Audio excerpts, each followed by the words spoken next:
Good morning, everyone. Welcome to AM Sports here with me, Muftau Nabila Abdullahi. And we start with the impact of Hearts of Lions return to the Ghana Premier League on the economy of Kpando.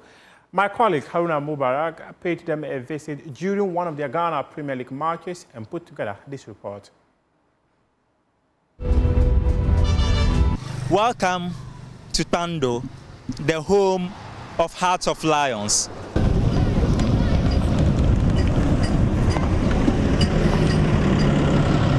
While the chase for 3 points captivates this football-loving town, it appears there's more winning off the pitch as well.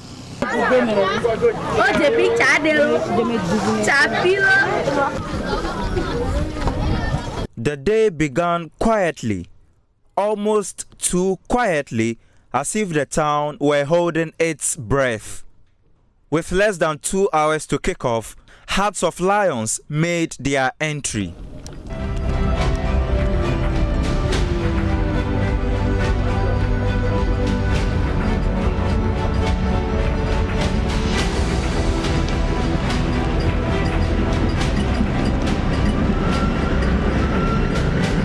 Soon after, their opponent, Nswathreman, arrived.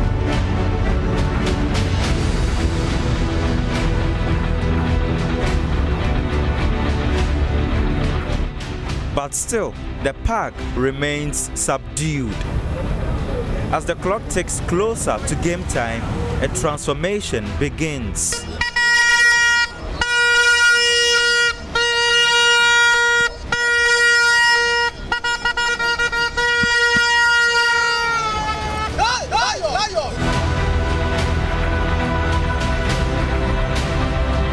I'm supporting this club because it's our home and it's our team. So as a supporter, I come here just to have fun and then let the team go forward. The team is from Kpando, Heart of Lion is from Kpando. So we will give our heart to the Kpando Heart of Lion. You support them so that we will come out from the immigration where we be the first. That's our promise. So we give promise to them that we will support them everywhere they go. We will support them so that Kpando will go high. I came here to support the team because I love football, and I also came to cheer up with them for us to support them so that they should be out of the irrigation zone. So that this nice park that they've done for us, it should not just be in vain. We came here to support them. We are hoping that at the end of the day we'll take the It was a day the club raked in good money.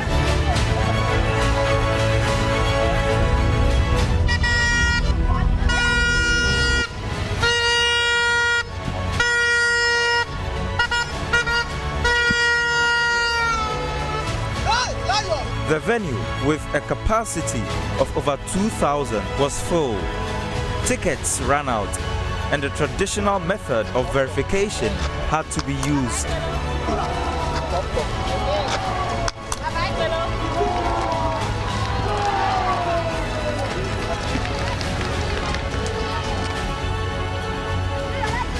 As the club basked in the financial return, small-scale businesses also profited from the vibrant atmosphere. Oh, it's good.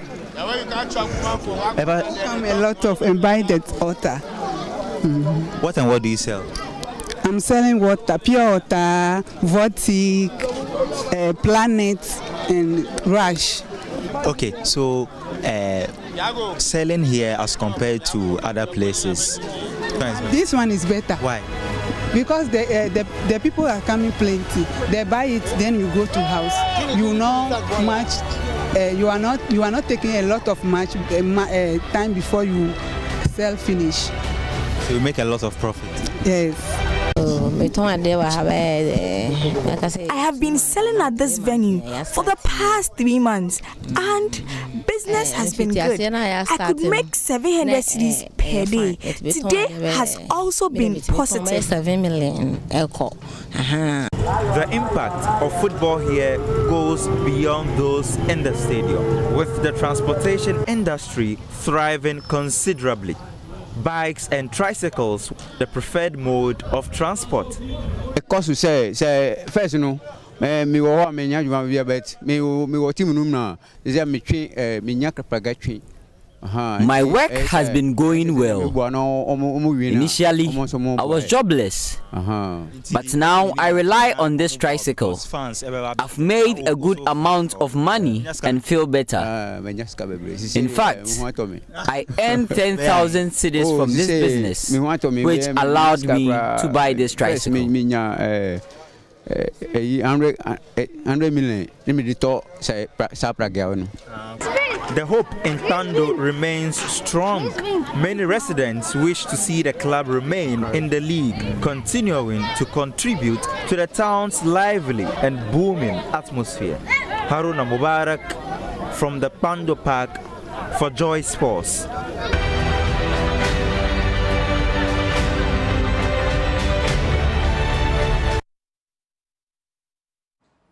My colleague Haruna Mubarak with that report from Kpando. Now let's come to the University of Ghana, where Ghana's Black Starlets will come against Benin on match day 2 of the ongoing WAFU Under-17 Cup of Nations. Ghana won their opening game 5-1 against Cote d'Ivoire, and head coach of the team, Lai Kinsley, was a happy man despite the victory. Now he says he wants to dominate that game against Benin later today. We are very ready. The boys, for me, I think after the win against Ivory Coast, they were excited. We celebrated for just a day. After that, our focus was on Benin throughout. You know, we had a day off after recovery for them to look fresh for subsequent days. We train match day -2, we train match day -1, and then I think we are ready for tomorrow. It's going to be very tough. We have respect for every opponent that they put in front of us. We managed to see their game against their opponents. We've seen how we're going to approach the game. For me, I think they like going long, so we have to deal with the long balls. Line, keeping the line straight and dropping well to defend our box. So for me, we have a game plan, and hopefully it works against them. Complacent? I don't think it's in the dictionary. You know, for us, we have respect for every team. Like I said earlier on, the boys want to keep 100% record, so they approach every game with all seriousness. The Benin game will not be anything different from other games that we've played. We're keeping 100% record. We're going to start the game well, and then whatever happens, we deal with it. I know it's going to be difficult. When we get it right for the first time, for the first half, first minute, I think it's good. Now, the Parliament of Ghana, they have decided to launch what they call a Democracy Cup that will be played between Accra House of Oak and Kumasi Asante Kotoko. The match will be launched on June 6th by the Speaker of Parliament, Alban Bagbin. Your work. Honourable members, because of the good works of this Parliament, a few partners and stakeholders decided to support our work, and they proposed to us the establishment of what they refer to as a Democracy Cup, which will spice our celebration of the 30th anniversary of the 1992 Constitution and this Parliament of the Fourth Republic. And so they proposed a few activities. They organized a public forum. They will do mock parliamentary sittings and debates, and peace walk and fun games. They believe that this will be what they will add today to commemorate the celebrations and to deepen citizens' participation in parliamentary democracy which has been nurtured for the past 30 years.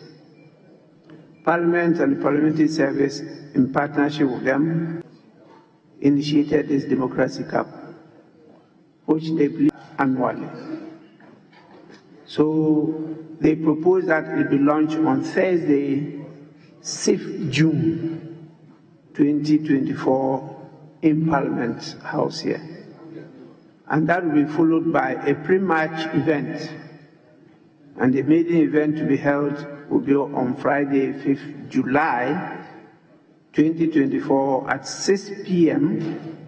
at the Accra Sports Stadium between Kumasi Asante Kotoko and Accra Hearts of Oak. Honorable members, prior to the main match, there will be a curtain raiser between the leadership of the House, honorable members, and staff of the Parliamentary Service with former Black Star players. I think Tornado is leading that group. You all know Tornado, the former captain of the Black Stars, Stephen Appiah. The winner of the Democracy Cup will play against DC United in Washington. Interesting one. Now let's hear from Ghana's Mohamed Kudus. He says that he has tested the waters in the Premier League and is ready to go big next season. Mohamed Kudus scored 8 goals in his debut season with West Ham United in a just ended English Premier League, and now he's ready to get going next season. Thanks to the manager, everyone at the club, you know, it's my first season, but the staff, the players, the coaches, player care, everyone around the club really helped me to really settle in quite well. And yeah, big credit to myself also for believing in myself and then putting the effort day in, day out, you know. So we can only get better, you know. I'm still far off how I see myself performing in this league and then doing my best. So it's good to get the first season on the run, you know, but I have a long way to go and there's more stuff coming ahead. A big credit to the manager, you know, he has done a fantastic job this season. Long season, difficult time, but ups and downs. But I give credit to all the teammates. You know, everyone was on top of their season. Even the guys who are not playing more, playing less. Even the guys on the bench, you know, we are all together. And then yeah, there's a lot of respect and then energy from everyone else. So big credit to the whole team. But this is just the beginning. I've tested the waters now, and then yeah, I'm ready to get it running for the next season. To some athletics now, and Ghana's women's record holder when it comes to long jump, Deborah Akwa, says that she was denied a financial support by the Ministry of Youth and Sports because President of Ghana Athletics, Ba Hussein, says she got injured in school. According to her, 2 athletes, Joseph Paul Amoa and James Darcy, were given $5,000 and $3,000 respectively when they got injured representing their country in the Budapest World Championships. But she was denied same because they claim she got injured in school. That was the only one I was expecting. I think the only one that I was expecting that broke my heart would be I think they sent 2 ministers to come to the game. So, you know, on the normal, they will just come and then give whatever they're supposed to give and then go away. But then this time, they came and then they asked about an interview I did with Fentio at the World Champs where... Oh, yeah. You're going to Budapest, yeah, right? Yeah, that is Budapest. Okay. But I think that after my jump where I said something about, you know, Ghana promising, because I didn't mention anybody's name, but I remember Fentio asking and I said, oh, yeah. Ghana promised, because I didn't want to, you know. So then they came to ask me who did promise me. And I said, oh, it was GOC, you know, it's not new Mensa. And they said, well, they were wondering like who promised me and stuff like that. So, you know, so I remember 2 of the ministers came and they sat us down to ask us individually what we needed help with. So I told them that throughout my whole 4 years here at SNM, I had not got to an interview where I mentioned, that I needed help with anything. Because whatever I needed, my school, provided. So I never had an interview where I spoke about, needing support or something. So then me talking about it now means like I really need it. So after whatever we talked about, the discussion, I heard they gave the other two some money, if I can recall. I don't know if I'm wrong, but I heard it was, I think, 8,000 US. So so I was even thinking that, maybe I'll be called to, maybe also get something. So I was just there, but I didn't hear anything from them. So I remember I went downstairs. I think it was the same day or the next day. So I saw Mr. Bauer. I went to sit close to him, and I asked him, that, hey, I heard that so and so, so I'm also gonna get something. And then, to be honest, he said, no, because I'm not gonna get the money because I got injured when I was in school. So that means my school's supposed to take care of me or something, right? So then I was so I was down, like I wasn't expecting that from them. So I was so shocked. So I was like, oh really? Yeah. So I was like, oh really? I didn't get some of the money because I got injured whilst I was in school. But then Japan got injured that year. Dad was also in school. So he also got injured whilst he was in school because I remember his season was really, tough, stuff like that. So, like, what happened? Like, why me?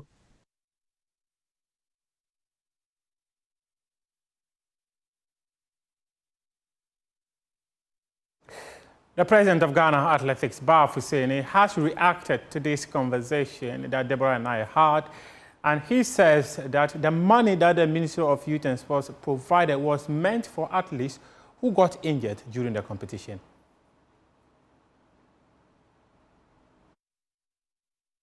As an athlete, as a former athlete, the money that I got from there, even though the injury was outside the national competition, I will have made a formal complaint to the association in writing that this is what I'm facing. Please, how can you help me? Then the National Federation would have also forwarded the same thing to the ministry. But we all knew that athletes get injured outside competition or outside national competition. They find ways of treating themselves. Sometimes if they come to us, we support them to treat themselves. But if she gets injured within the national program, within the national competition, then it is the responsibility of the state to take care of it. I'm not saying that if we have authority or we have resources, we will not have supported her. We would have supported her. But here is the case that the injury was there before the UG. And after all that, we still supported the GOC to give her the Olympic Solidarity, the Olympic scholarship. Within the scholarship, it is 2,000 something per quarter. And within that scholarship, I don't know this particular one, but the one that I know, there's breakdown of how to use that Olympic money. One is something for competition, something for housing, something for medication, something for other things. So I would have wished, or if I were her, I would have used that part of that money for the Olympic scholarship to also try and see whether I can use it to treat myself. On this note, we wrap up AM Sports here with me, Muftau Nabila Abla. We appreciate your time.